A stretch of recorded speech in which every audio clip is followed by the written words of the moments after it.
ayun nga mga mima ko, marami pa rin nagtatanong kung ano nga ba yung ginagamit ko dito sa ating mesh nebulizer, which is yung ano ba yung ginagamit ko na nilalagay kong para dyan, yung parang water na yan.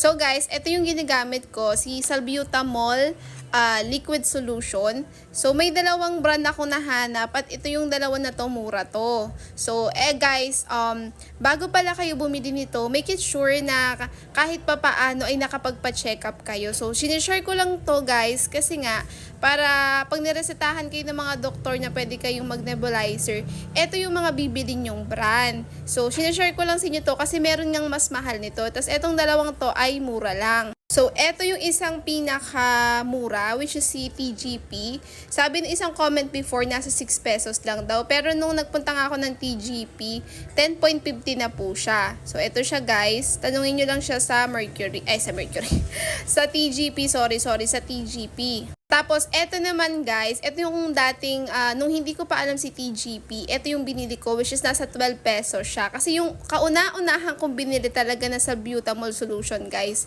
is nasa 20 plus siya. So, medyo mahal. Imagine niyo yung reseta sa amin ng doktor namin, kailangan naming magpausok 3 times a day. Tapos, parang 5 days ata yung tinagal nun. So, medyo pricey siya. So, buti na lang may mga nahanap akong mas mura nga na brand. So, eto guys, screenshot nyo na lang siya. Wait lang, tatapat nating mabuti.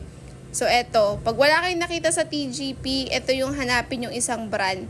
Pero again, mga mima ko ha, bago kayo gumamit nito, sana magpa-check up kayo para mabigyan kayo ng tamang gamot. Kasi marami ako nakikita dito, pwede bang bumili niya, walang reseta. Ito kasi guys, hindi ko na siya nabili na, nakabili pala ako, sorry.